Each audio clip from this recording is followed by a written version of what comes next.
Chat Stocks, the podcast that helps you discover your next great investment. I am one of your hosts, Ryan Henderson, and I am joined, as always, by the one and only Brett Schaefer. This is our weekly Power Hour episode where we talk all things financial markets. We've got a few interesting topics for listeners today. We're talking value play versus value trap. We've got a couple names that we've both written down that we think are value traps to avoid. So we'll talk about those. We have Jeff Bezos making a public appearance for the first time in quite a while with some wonderful quotes. And then we also have a couple earnings updates as well as, well, we have to talk about it. AI infrastructure bubble slash boom. We aren't sure. We're going to talk through it. And then Brett is buying a stock as well. He's going to talk through why he's buying that. But before we move on, if you're listening to this show for the first time, please go ahead and follow us on Spotify, Apple, or wherever you get your podcasts so you never miss an episode. And if you enjoy these episodes, please go ahead and give us a review. It helps the show grow. Without further ado, Brett, where do you want to start?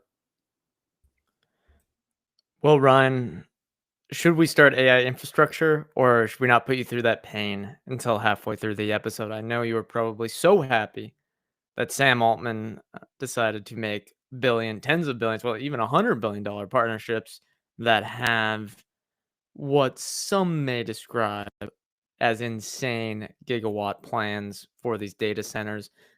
20% of the United States current capacity, actually, in the deal with NVIDIA. But I'm excited to talk about it. I think it's getting to the point where it's hard to argue it's not a bubble. But I think first, why don't we talk Bezos? He doesn't make many public appearances. We'll get a little, as the guys at Value After Hours say, vegetables out of the way first. And we'll try to learn something from an entrepreneur, a founder that went through the dot-com bubble and came out clean on the other side.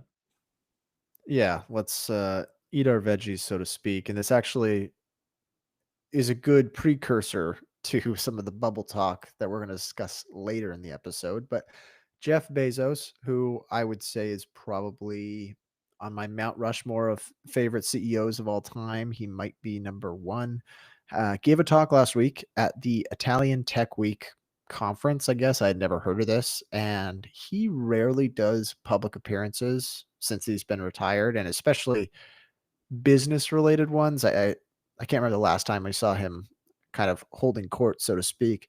But I thought it was honestly one of the best explanations to the current AI environment in a long time. And he gave some really thoughtful quotes, and I'll go through some of those. But I'll just say I recommend to anyone uh, eventually go listen to this. You can find it online on Google and YouTube and other places. But basically, he was asked a couple of questions around the same questions we ask ourselves. Are we in an AI bubble? Are we in an AI infrastructure bubble?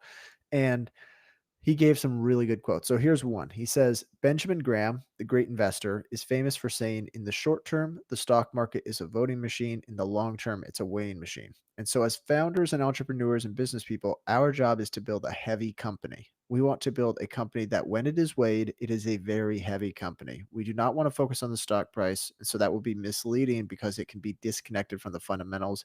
And when bubbles happen, that's one thing that happens.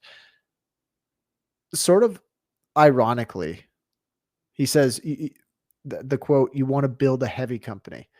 I think if you weighed the physical property and equipment of all the companies in the world, Amazon may literally be the heaviest, which I think is just The, kind of ironic.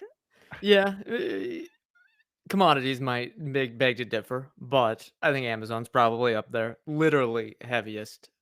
Or if you did capital intensive as heavy, they might be number one. Yeah, and that wasn't at all what he meant, but I just thought it was funny. But then he said he's asked more directly about the AI discussion. He says, AI is real and it is going to change every industry. In fact, it's a very unusual technology in that regard, and that it's a horizontal enabling layer. Today, we talk about AI first companies like OpenAI and Anthropic and Mistral, and so on and so on and so on. There are so many startups that are kind of AI companies of various kinds, and that's normal for this phase. But that is not the biggest impact that AI is going to have. The biggest impact that AI is going to have is it is going to affect every company in the world. It is going to make their quality go up. their productivity go up. I mean, by every company, I literally mean every company, every manufacturing company, every hotel, every consumer products company, et cetera, et cetera. And so that is hard. What about Chit Chat Stocks? The CCM Media Group, are we getting affected by AI? Actually, Maybe in the our editing. Riverside software tool we record with this right now probably already saves me hour a week of work, Yeah. something like that. So Yeah. Honestly, we are. I, it makes sense that he could be right on this. And then the part that got a lot of discussion is he basically said that there are two types of bubbles. There are industrial bubbles and financial bubbles. He says the bubbles that are industrial are not nearly as bad. It can even be good because when the dust settles and you see who are the winners, societies benefit from those inventions. That is what is going to happen here too. This is real. The benefits to society from AI are going to be gigantic. I think that's a very important distinction because you look at the dot-com bubble, all the companies that laid, fiber, you even look at Amazon, obviously, they got crushed coming out of the dot-com bubble, but they wouldn't have become the company they are today if it weren't for the dot-com bubble. We've talked about that before. They were able to raise money, I think, in 1999 that helped them stave off bankruptcy, and I would argue that consumers are unquestionably better off because of the company that Amazon is today, and they are one of those beneficiaries, one of those winners of that dot-com industrial bubble, so to speak. Whereas I think you'd be hard pressed to find anyone other than Michael Burry who was a beneficiary of like the great financial crisis. Like the financial bubbles don't provide a whole lot of tangible benefit to humans. Florida real estate agents that didn't overlever and just put their money in some treasury bonds, maybe. Maybe those are the beneficiaries, but I get your point. But you mention financial bubbles, and I'm gonna share this chart here, Ryan, that is pretty incomprehensible, very, very difficult to understand, and looks maybe different than the financial or excuse me, the industrial build out that Bezos is mentioning, and these are the AI deals going across the industry right now. For listeners right here, we have a chart from Bloomberg. I look up if you want to see what this chart looks like. It was floating around Twitter, but essentially it's gray bubbles with all the different companies in the AI infrastructure boom, including Nvidia at the center, OpenAI, Microsoft, CoreWeave, Oracle, AMD, XAI, and others. And it shows the cross revenue and cross partnerships for spending that is going along here, the financialization of these deals. We aren't going to go through the specifics of all of these deals because I don't think that this makes good podcast. It's not good audio. But what I will say is you can kind of look at some of these directional areas of where money is flowing. For example, Nvidia agrees to invest up to $100 billion in OpenAI, who is then going to return that and buy Nvidia chips. And there's actually some here that are three ways where NVIDIA is investing in investments and services in CoreWeave. So they're spending money on CoreWeave, and CoreWeave is going to turn around and then buy hardware and software tools from NVIDIA. This is a lot more financialized than what Bezos is referring to and could overlap these two bubbles. And I think could what you're mentioning as the danger there is this is the maybe the next step that turns it from the dot com telecom boom into a hybrid with the mortgage-backed securities boom, although I'm not saying it's guaranteed to be like that, but this is what a lot of people said that industry looked like, what 2005, 2006, 2007 of that market looked like.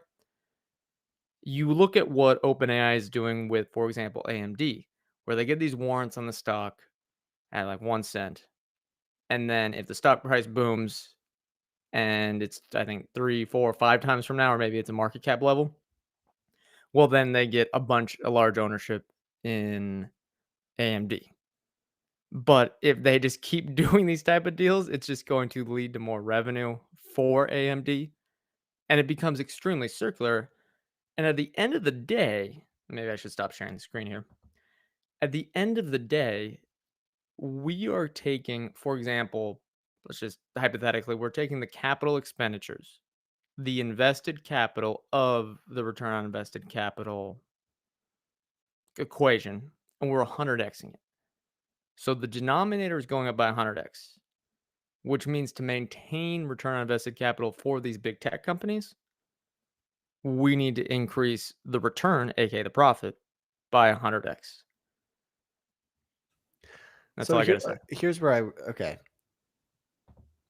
I think yes, that is signs of a bubble, but where at the very bottom of it, there is advancements going on that are actually like tangible benefits, right? So whatever it is, we're building advanced GPUs, we're automating processes that used to be done manually. There are obviously clear product market fit for AI, clear end markets benefiting.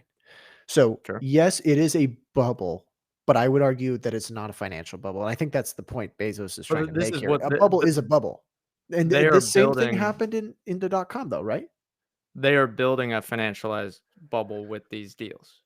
That's just a part of the industrial bubble. Like, it's not just an industrial boom. He's saying it's an industrial bubble. Yes, Yeah, there will well, be here's another quote. Let me read another quote. Now, what the stock market does, which is when we think of bubbles, we think of valuations and market caps and things like this, and how many billions of dollars are being invested in these six people. Like, for example, he calls out this one case where it says investors don't usually give a team of six people a couple billions of dollars. Apparently, that recently happened where they have right, no some of these product. pre-revenue AI startups, yeah. And he relates it to like the biotech bubble where people are wasting money and a whole bunch of money gets sent out the door that will never generate a good return. But the biotech bubble of the 90s ultimately saved a bunch of lives because the few drugs that did work were lifesavers. So I think what he's saying is yes, it is unquestionably a bubble. But when, like he says, when the dust settles, there will be benefits to Oh, sure, sure, sure. humanity. But what I am saying is that his definition between industrial versus financialization, we're making the transition to financialization. Because we look at some of there's another tweet. I don't think I linked it in here. It was a very comprehensive tweet, almost like a Bill Ackman post going through some of these deals. If we look at what OpenAI is financing here, they are committed to spending $1 trillion. Now, if we look at just Project Stargate, the total funding needed is $114 billion. Then if you this guy, I think it was anonymous account, maybe this Korean analyst. Apologies. I would tell everyone to go follow him if I forgot to, but I forgot to get his handle for the funding for Project Stargate. You need 75% external capital dependency, 17% from internal revenue contributions based on OpenAI's revenue estimates, and then 8% vendor financing. And he sums it up pretty well. And he says, in short, OpenAI's own cash flow is far from sufficient. Its future hinges entirely on continued inflows of massive external capital. This colossal AI infrastructure empire cannot be sustained without liquidity from financial markets. This is turning into the financialization, which can, even if, again, the benefits are there industrially or from a consumer standpoint, this can ruin companies. If things go poorly, you have an Oracle of the world that is levering up their balance sheet to do this with basically slim gross margin deals on all of this.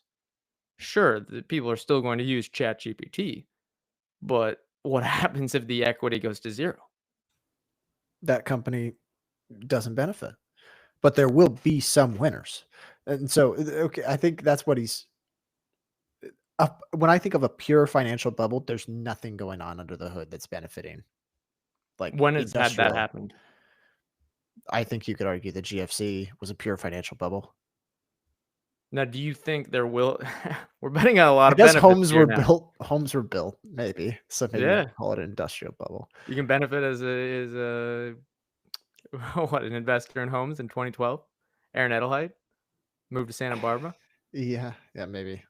I mean, what I don't know, one it's doesn't have okay. any tangible benefit? I think at the end, it's what the valuations do get stretched even when it's a quote unquote industrial bubble. The valuations get stretched and money gets wasted and companies fail. OpenAI seems like sort of the most talked about one, but They are aggressive. They are aggressive. yeah. They are, I mean, they're talking about spending $100 billion and building 10 gigawatts of data centers, specifically with NVIDIA. Do you know what the current entire data center gigawatt capacity is in the United States? I do not. 54 gigawatts. So they're going to create 20% of the current data center, AWS, Azure, IBM, Oracle, Google Cloud, any internal systems, any non cloud. Here's my prediction. E OpenAI is just good at press releases. They're good at press releases, and what's gonna happen is that whatever the deadline is on these is gonna be, like, 10 years early. So, maybe they do end up spending Little an absurd Elon-esque, amount, little but it ends up Elon-esque on the coming in projections. 2040 or whatever by the time Maybe. they've actually spent it. 'Cause I mean, there are literal constraints, like, obviously energy, eh, general contractors, specialty contractors, like, they probably cannot literally build these even if they tried in that speed or at that time, so but that is unless you have anything else, I wanna end Let's see. the We have a comment here that says crypto bubble and tulip mania. Neither of those bubbles built anything.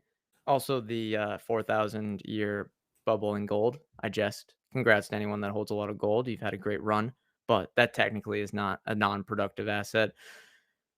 Could also say quantum stocks, which could lead into another topic here, although we could save the bubble watch for later in this episode. Those ones are maybe purely unproductive. I think the last thing I'll say is there was an article, and Tyler mentions this in the chat, from the publication The Information on Oracle. I don't have access to the payable, but the only thing I noticed is that they are signing deals here with really, really low unit economics, which I think if you are an Amazon investor or a Microsoft investor, that should make you sleep better at night, because the reason Oracle probably won this large deal is they're going about it uneconomically. AWS wants well, they're that renting 30% operating GPUs. margin. What? They're renting GPUs. Yeah, it's a little bit more super microcomputer than AWS. Yeah. Alright, let's get to some fun topics. I'm not sure how we should structure this. Maybe we can do it as sort of a alternating, or we could just call out a name and Let's see if and we then you disagree. say value play or value trap, and I think there will be some on my list that we actually disagree on. So, you wanna go I first think or I you have want me one to? that you own too, so Really? that'll be Alright. curious. Okay, why don't you start? First one, United Healthcare. Now, this is not one I thought you would know. I don't think either of us has ever owned this. People are bullish. Berkshire is clearly bullish because of there was a downturn this year in the whole ACA market, the Obamacare market. We talked about this at depth in our Oscar Health episode, and now it's recovering because apparently in 2026 we'll get a repricing of the ACA market and these subsidies might come back. But the thing I look at is players such as Oscar Health and others are taking market share within the ACA space. And if you look at United Healthcare, they have all of these investigations into their not only morals with processing claims. I'm not going to claim to be an expert here on the healthcare space, but the legality of some of their practices. And I think you could be walking into a value trap here by saying, oh, Buffett bought it. Probably not even him. Berkshire bought it. It's cheap. The healthcare industry is going to just be entrenched forever and ever and ever. And I think you could be walking into picking up some pennies in front of the steamroller. So maybe we should have asked this first. How do What is you a value trap? define a value trap? Yeah. Stock looks cheap, but it's not. Like, not like the price looks cheap. The earnings ratio looks cheap, but it's not. That's how I define it. Yeah, it's basically the same way I've got it. It's when a stock looks optically cheap based on their trailing numbers, but growth in the future will be much slower than growth in the past. Or the biggest value traps of all are probably the ones where they just don't grow anymore. And typically, I would say the biggest value traps are when you've got a company that's going against a massive, like shift in the industry. So, for example, Blockbuster going, maybe it looked cheap at some point. I wasn't really investing then, but obviously streaming was taking over. And I think there's actually a lot of examples like that. So I'll go with one. So you can answer value play or value trap. I'll give my take. Western Union. I think it's a value trap, and I think it's very That's a good one. similar to kind of like a Blockbuster in a way where Western Union has an 11.7% dividend yield. That sounds great, It's juicy. but remittances every day, more and more people are choosing to download an app and send money because it's lower cost, it's more convenient, you don't have to go anywhere to ship money physically, and the the functionality for it to be received in physical cash on the other end has been built out. So it's more and more people every day are sending remittances digitally.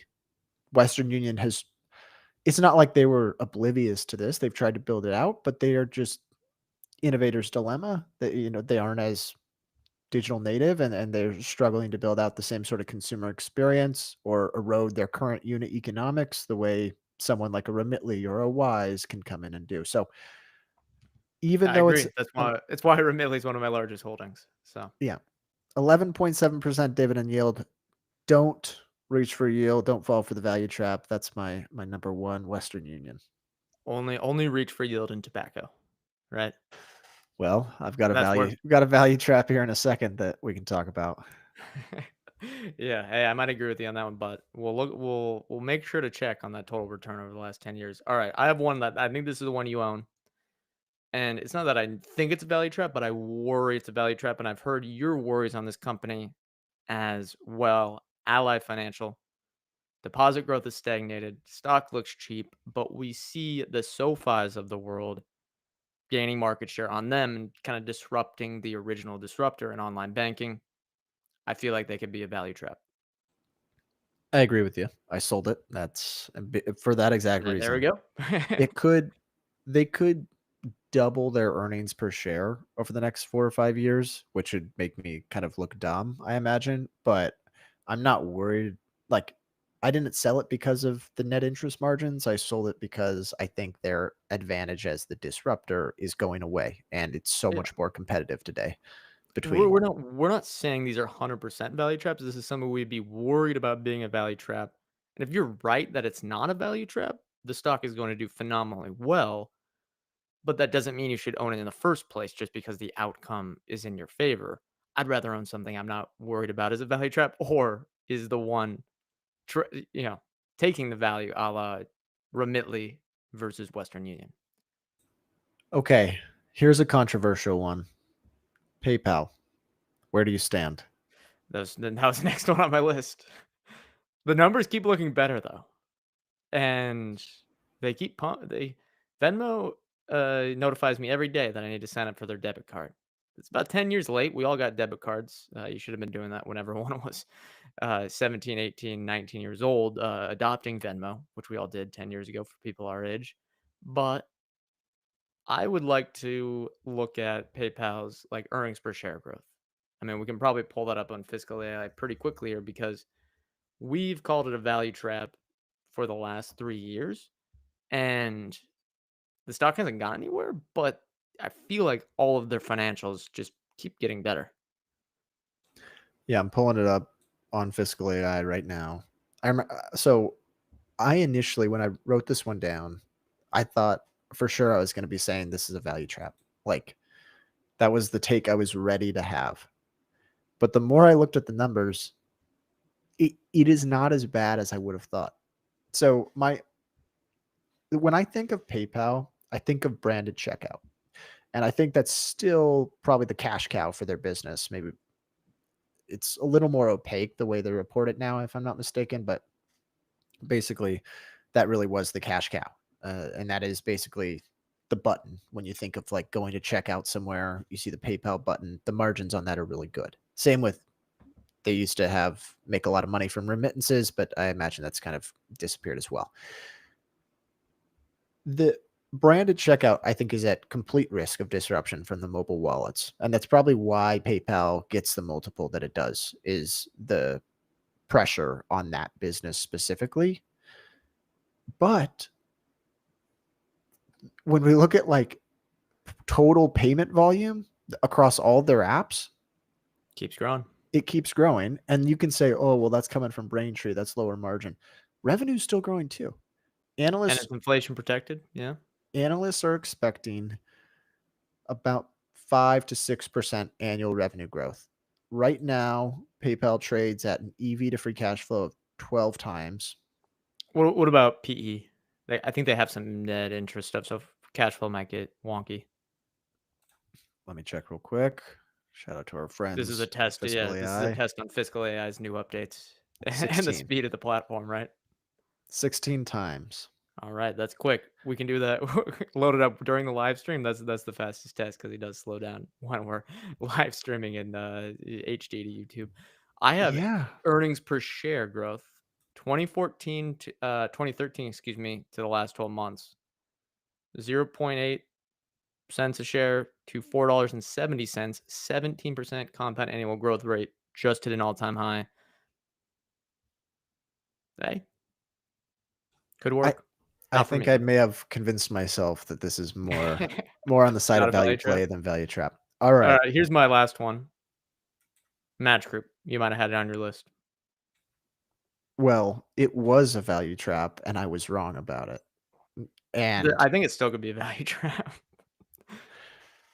yeah, it could, but so we thought it was a value play when this was sort of, and you see this a lot with value, like companies that end up getting really terrible multiples, is it's like good company, bad company situation where you've got Tinder, which is losing users, and you've got Hinge, which has better economics, better spend per user, and users are surging. But I don't think I appreciated how much earnings would be impacted by the demise of Tinder, Yeah. because Hinge, it just wasn't big enough. And even though now, I think they're on pace for almost like a billion, or they said their like projections for 2026 for a billion in revenue for Hinge. Now it can start to make up a decent portion of the earnings line. So I still don't want to own it because I don't trust management. I think it's a poorly run company, but I would it would be right in the middle for me between value play and value trap. Whereas I think if you asked me a year ago, I'd say it's more value trap. So you'd rather own it than PayPal. I'd rather own PayPal. I'd rather own neither. True. But they're cheap, they look cheap, and if they stabilize and they buy back a lot of stock, shareholders will do fine. Do you have any others? Yeah, give me your gut take on this one. Altria. What's the share price? Because It's a if the share price is low enough and they have that buyback, it's fine. But share price is 66, PE of 13. I mean, 6% dividend yield. 6%. yeah, 6.5. Uh, when the PE was 7 to 8 versus 13, that's a whole different question.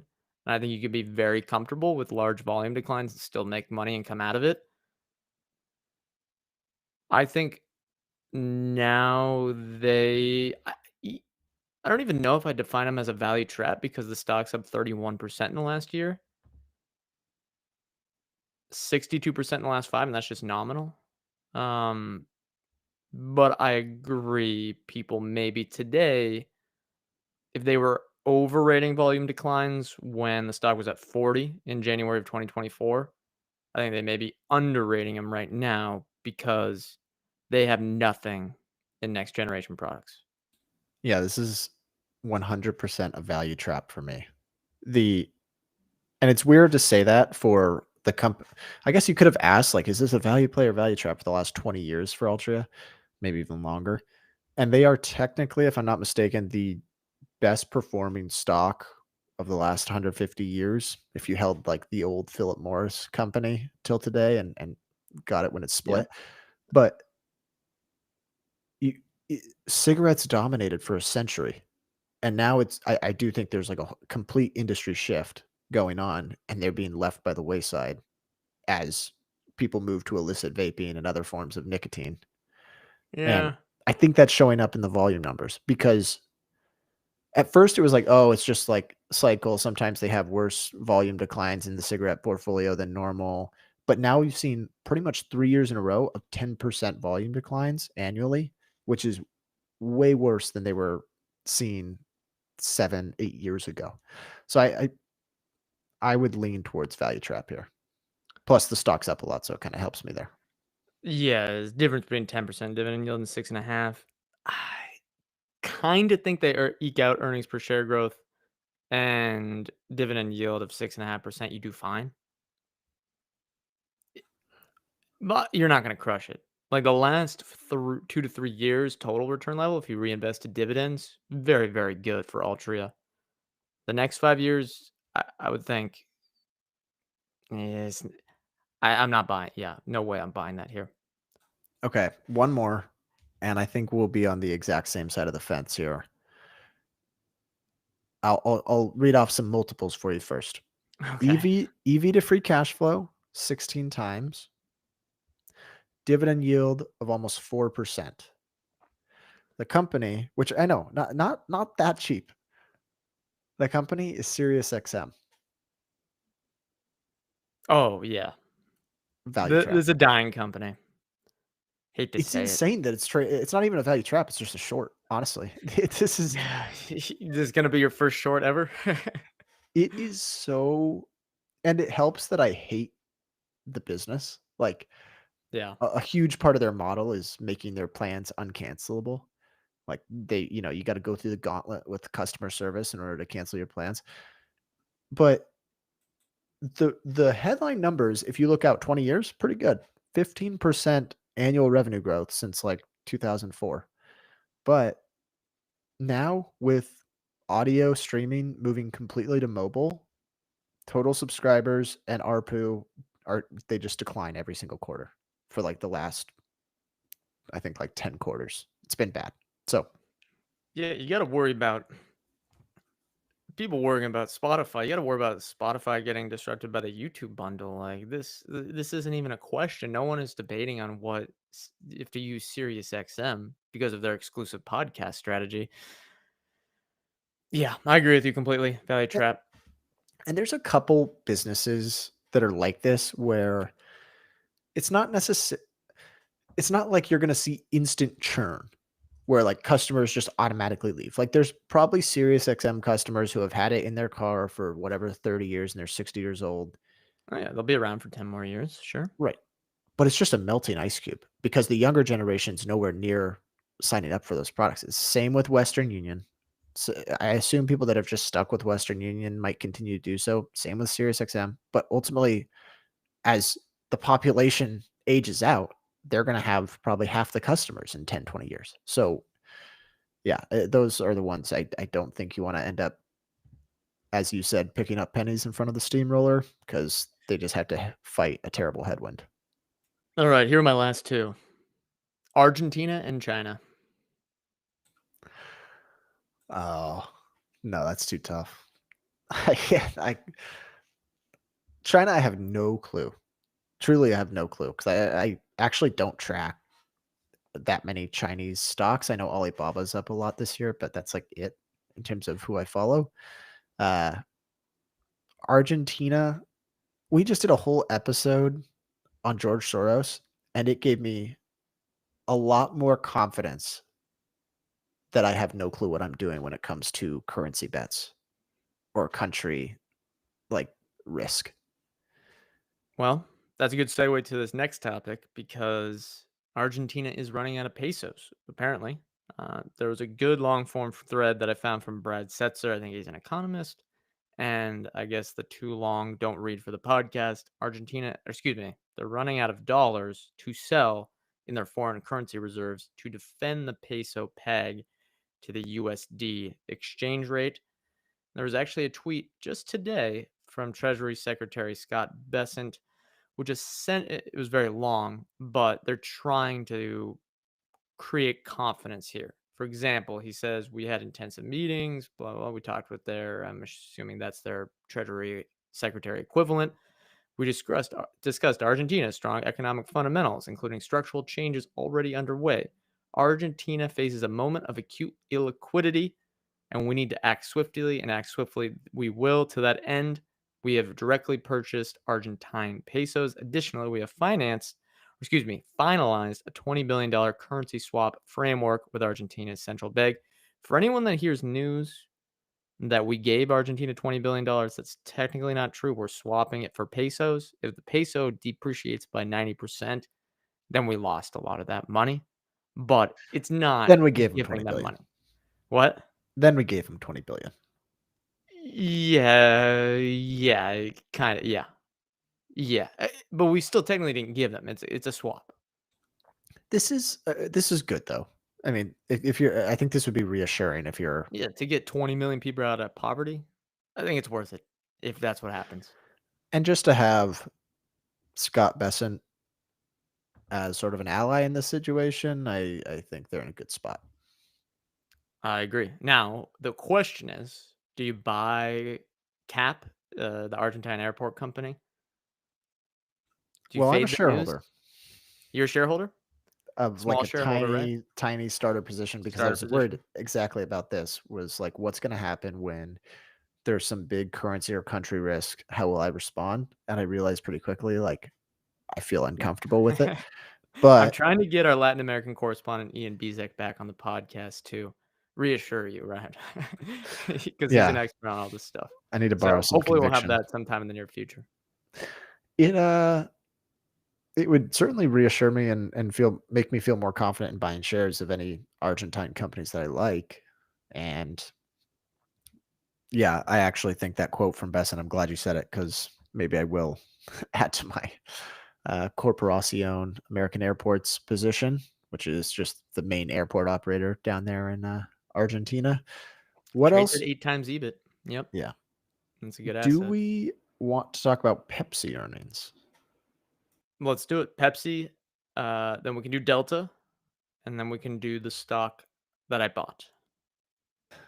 Yeah. So Pepsi reported earnings this morning as of recording will have been uh, October 9th. It depends on when you're listening, so it could be a little outdated, but organic revenue grew 1.3%. And the story here is pretty simple. They have reported 13 quarters in a row of volume declines. And that includes, so that literally means like year over year growth in volume has been negative for 13 quarters. And you're worried about Altria? This is the CPG Well, now hold value on. trap staring you right in the face. Yeah, well, I'm not. It might be a value trap as well. The every single quarter though, for the last honestly, maybe for like the last 2 decades, they have raised prices. And so far they've been able to raise prices enough to offset the volume declines that they still get positive revenue growth. They said part of the reason for this dynamic, I think you might like this quote. The company has been Oh, no. It says they are shifting to smaller packaging sizing to appeal to price-conscious consumers. Tricking your customers. To appeal to price-conscious consumers, aka giving them like whatever, 2 Doritos in their bag of chips. It's yeah, that to me, like, you shouldn't say that publicly. And the other part, the worst performing division for them is actually the Pepsi Foods. So the Frito-Lay business, which is Doritos, Quaker, trying to think of some of the other big ones in there. I think those are the 2 biggest brands because Yeah, Doritos is it's a or lot of chips too. Frito is Fritos, yeah, yeah, within there. Fritos is kind of the whole chip category. But here's a quote from an article I read. It says, "The company has been investing in more permissible snack offerings like Stacy's pita chips and Quaker rice cakes. It has Stacy's more pita chips, that's gonna save the company. Stacy, come on, Stacy. wait for this. It has more snack options on the way, like Doritos Protein, which aims to Oh, cash in on a consumer shift towards protein-rich foods. Are you going to be buying Doritos protein chips? I don't think so. That sounds like This actually sounds like Zzz. a horrible idea. Li Yeah, don't it's don't you're be going eating completely Doritos. against your brand. And it's not that okay, protein chips has been, like, a growing category. You see them a lot in the grocery store. God, it's so dumb though. It whatever. But it's hard for the bad brand to pivot like that, I think. To be the like, you have to be a separate company. Like, Quest is one of the big ones for that category, Right, and right. they're kind of like a protein brand where it's mostly protein bars, but they, like, moved into the chips. I can't Doritos is imagine. Munchies. Yeah. Taco Bell. So I Yeah. guess my question to you, how much of this do you think comes down to, like, Wegovy and all the other weight loss drugs just putting a dent in their consumer base? I think that's most of it. That's what my gut instinct says. It correlates very strongly with the adoption of these drugs, and they're gonna grow again. They're gonna grow volumes again. You're gonna need to see GLP-1 drug usage stabilize. That Elliott about sums it up. Management invested in Pepsi. Did you see this? I did. I don't They're know gonna what their sell plan stuff is off. here, but do you think they're gonna be able to get some value out of this? Create value? Probably. Stock was fairly cheap, even if volume declines are there, because what you're looking at pricing growth here, still solid. I guess during that inflationary period, they took a lot of pricing, which probably impacted their volume growth. I mean, you have this fantastic chart here from Fiscal AI that has pricing versus volume, and you can see that the volume decline started when they took a ton of price, but now it's normalized and they're still seeing these volume declines. I think that is definitely these weight loss drugs have to be. I mean, you see that survey data where they go, "I never ate chips again." Like half of the people. That's got to impact your market. Yeah. Yeah, I agree, and it's the timing seems about right as well. What are Anyway, they trading at? let's go check our friends at Fiscal AI here. Pepsi price is $144 a share, which makes their market cap or their EV to EBIT. Come on here. Let's load. EV to EBITDA of 13. Then maybe that's a fine proxy. They're not that capital intensive, so I don't think. 4% dividend yield. Eh. So here's, would you rather own them or Sirius XM? Oh, I mean Pepsi, but would I rather on them or TLT? 4.5% yield I think I might take Pepsi there.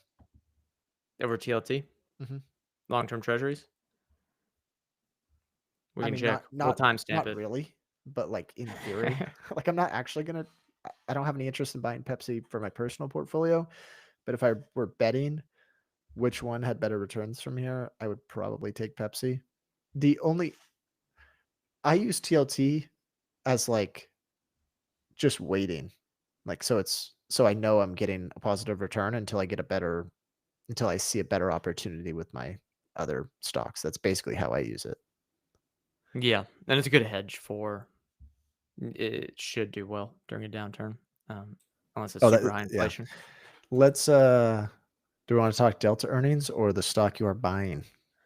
Let's talk Delta quickly because I think, and they report first always for quarterly earnings, and given the fact that a lot of the macroeconomic data is tough to decipher, there's estimates. People argue over the time what CPI is, what GDP growth is, and what the inputs and outputs are supposed to be with all that stuff. With their spending, I think they are a fantastic proxy for the health of the economy, especially consumer discretionary stuff, as one of the largest airlines in the country with a huge partnership with American Express. So you also get broader consumer spending on consumer discretionary stuff. And the quarter looks solid. You have 10% operating margin. Premium, corporate, and loyalty led the quarter. And importantly for consumer health, American Express, I can never say this correctly, remuneration, Remune. remuneration grew 12% year over year. That's the revenue from their card partnership. So just think growth in card spending and card fees that are spent or sent back to them, with that revenue sharing there. 12% year over year growth driven by double digit co brand spend growth. Economy's not dead yet. At least the American Express cardholders are not dead yet. Yeah, The but this I think can play. It doesn't talk to the bottom 25% of spenders, but it talks to the top 25%, which drive 75% of spending. It has been just in like the companies I read their earnings reports for. It seems like more so than during other periods, lower income consumers are struggling more than the higher income consumers. I know that seems to like always be the case, but when you look at like dollar store comp sales, the fast food comp sales, it's really been weaker when they're targeting the lower income. And you even see like that sort of management commentary as well from like McDonald's CEO, stuff like that. But yeah, I think the high income earners are just fine. A little anecdotal evidence for you. You have I a went Delta to card? I do have a You Delta American Express card, but I went no. to a festival, music festival here in Austin. And there was like an Wow, you're American just the Express. I know you're I'm a doing the tourist. full on, yuppie stuff, huh? Yep. There was an American Express, like, exclusive lounge, they were a big sponsor for the event. The longest line I've ever seen, which I don't know Good. whether or not to think that's good or it's gonna hurt the Yeah, brand. that's good. Come on, that's good. It's so crowded, no one goes here, and I'm still gonna do this.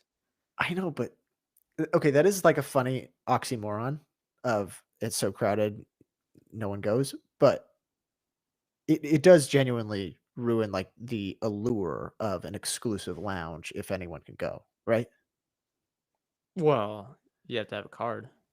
I know, but the barriers to entry are non-existent for that. I think it's a nice business. People were complaining that the platinum card fee hike was not large enough because not people aren't going to get rid of it, and therefore the lounges won't be. I see. Yeah, I guess that if anything, that just means there's more pricing power. All right, let's talk the stock you're buying, and then I wanna do some quick hitters, rapid fire on a couple stocks in big drawdowns, and then we've got an audience question as well. Yeah, there are a lot of stocks in big drawdowns, and this is one of them. I actually don't have the exact numbers here. It's a company here that we've talked about. And I'm breaking one of my rules on investing in apparel. I am buying Crocs, and I listed in the Substack chat. I just wrote out a little. I didn't do a full newsletter. I think I'm going to do one here shortly on the company and why I'm buying. I don't know the exact allocation. Again, I'll do that in the newsletter.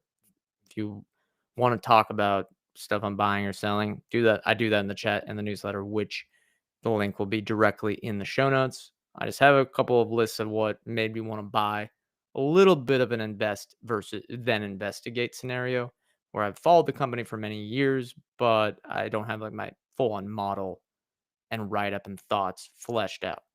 So, first up, investors I trust are long the stock, such as Tidefall Capital, Trevor Scott, plus others. I think he's great. Uh, Follows similar strategy that we do. I do not mind tailing what looks like his ideas. Second, low expectations. Crocs trades an EV to sales of 1.4, EV to gross profit 2.4, EV to EBIT of 5.8. Third is the brand revitalization and smart ambassador program. Look, people joke all they want. They're partnering with Sydney Sweeney.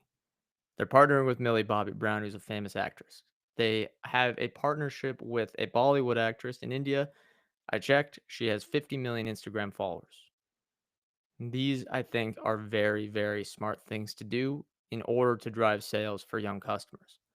Fourth, Crocs has great capital allocation. Their buyback yield is greater than 10% right now, while they're also retiring debt, and management is taking out stock while it is cheap.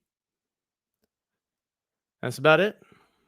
I feel like it's a good risk reward here. Not a never sell position, but one I think has the chance to do similar to, and I saw this analogy from someone, I believe it was Trevor Scott on Twitter, similar to the Lulu Timberland investment, where if things go right, we can get a 5 to 7x return in a year or two, maybe more, maybe a little longer. Things go wrong, it's not going to be the end of the world. Yeah, I remember reading last either earnings call or conference, or earnings report or earnings call, and management was talking a lot about the tariff worries, and that seemed to That's catch fine. all the headlines. But you're right. I mean, it does seem like sort of a heads I win, tails I can't lose too much situation because EV to EBIT of 5.8, and if I'm not mistaken, the balance sheet is just fine. Let me check real It's quick. okay. It's okay. It's not And terrible. they're looking to sell the Hey Dude brand, aren't they? Again, this was an invest and then investigate. I have to go in and see if that's the activist talking, people doing news articles, or the company actually saying it. Question here in the comments: what do you think will cause Croc's revenue to accelerate again? I think in the U.S. It's a bit of a toss up, Sydney Sweeney. but yeah, possibly. I think the momentum they have internationally is a lot more bankable. Their stuff is way more affordable than Lululemon, Nike, Adidas, what have you, and can play better in emerging market economies like India. And they're already doing quite well in China. So I think that gives them a leg up, especially because those markets have knockoffs across the board. I like it.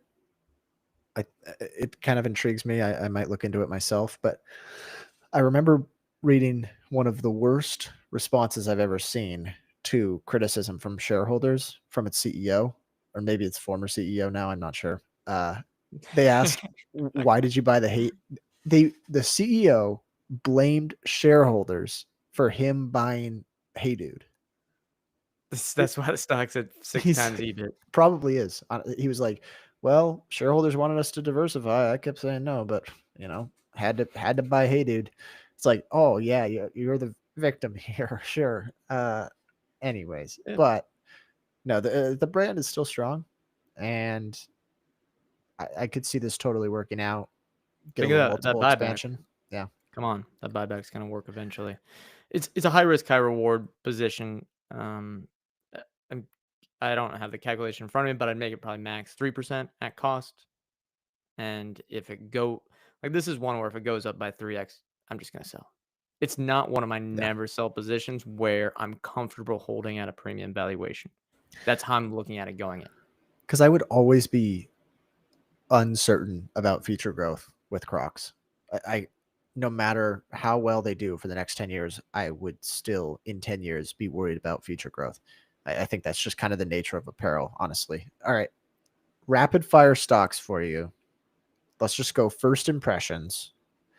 I'm going to actually pull the drawdown numbers up. First one, old flame of ours, Should have been never Sprouts. sell. Yeah. Sprouts Farmers Market down 42% from all-time highs. I pulled up some numbers for this one because I am tracking it. EV to EBIT 18, 10% comp store sales growth last quarter, although I kind of read into their drawdowns and how the stock is going as a proxy for the third party data people have on comp store sales. So I'm probably expecting a slowdown this quarter. I wrote basically a question myself, when is it a buy? I'd probably be interested at an EV to EBIT at 15 or below, but I'd have to compare it to some other stuff. And I would really be interested to buy after a flush, the stock price flush after a very bad, quote unquote, bad quarter where comp store sales was 3% and people were expecting 4. Yeah, it's certainly one that I could feel comfortable getting back into. This is definitely some anchoring bias for me because when we bought this, it was trading at like 7 times free cash flow. And the price was $15 when I Yeah. first bought it. Yeah, it's painful to see it at this price today. And it just feels uncomfortable to buy it at 18 times EBIT or whatever. So I'm with you. I think I'd wait for kind of a bad reaction from investors and maybe sentiment to worsen from here. All right, second stock for you. Shift 4 Payments down 36% from all-time highs. EV to EBIT, I believe, like the forward EV to EBIT, if I can pull this up fast enough, is 11.6. Thoughts? Complicated to analyze them since the acquisition strategy. CEO Sharp was going to be the NASA administrator. I think Isaacman, who's that, is back. Could be good. I could see this one working out really well. The I Payments is tough, but they do well. I think some of the valuation numbers, people are maybe some of the numbers I've seen people float around are off, but I think Isaacman is sharp. It's kind of been like the opposite of the Adyen strategy, where Adyen is build everything from the ground up, so you don't have to have this patchwork of payment systems, whereas Shift4 is more than willing to acquire. But you But don't have to buy it at 35 times earnings. yep, and even on a per share basis, they've grown really quickly. Maybe I can make a little custom metric here and look up total processing volume per share, but I would For guess sure. it's grown at Ooh, 30 not or bad. 40% That'd be a good way to use Fiscal. annually. All right, third one here. Hot stock of the day because it dropped. It had its largest single day drawdown ever today. It's like 10%. Yeah. Ferrari. I'm pulling up the earnings ratios right now on Fiscal because it's going to disappoint you, I think. PE, Yeah, it's not what do cheap. you want to use? PE? Sure. PE. 40. Yeah, it doesn't surprise me. Here's the thing is they gave out guidance today out to 2030. They had like a capital markets day where they were basically forecasting, I think it was like 5% annual revenue growth, which when you're at a 40 PE and sort of like minimal operating margin expansion, when you're at a PE of 40, you have to give out the most aggressive guidance on a capital markets day to not have this kind of stock reaction. And Yeah. and then you hamstring yourself and you make yourself have to be more aggressive on certain operational decisions because you gave out all these aggressive targets. They're the type So of company that doesn't need a capital markets day. seriously, yeah, they're Is better off Hermes just doing a capital markets day? No. they don't need to say anything. Let Yeah. the mystery and the Yeah, that's part of the branding. yeah, it is like making them feel elusive. Management is elusive, so is the brand. Yeah, that'd be great. No, it's the last 10 years have been great for Ferrari, but I think they're running into a sort of an awkward situation where they have grown shipment volume, like grown the number of cars that they're delivering by a, a good pace. I'm going to double check the exact numbers right now. Okay. Total shipments have grown by 5% a year. Keep in mind, this is a company that very much intentionally limits supply because the average car costs more than $400,000 for a new Ferrari. Deliveries has increased by 5% a year, and so has price. Average price per vehicle has grown at about 5% a year for the last decade. It's it you can't keep up both. I don't think Ferrari's gonna be able to keep up both. There are not enough billionaires in the world to keep up that maybe they can keep the pricing growth, but I don't think they can keep the volume growth. Yeah, Russian sanctions are finally hitting Might hitting be well enough. might be Let's do the last one. Dutch Bros. I just pulled up the price to gross profit, which they have this weird ownership structure. So sometimes it's very difficult to get the true numbers. And for this company specifically, I don't know if they cleaned it up, but maybe go look at the SEC filings to look at those LLC units and the three different share class structures. But price to gross profit, 16. Really? Yeah. Is this primarily franchise revenue? Doesn't look like it. Uh, wrong question to ask.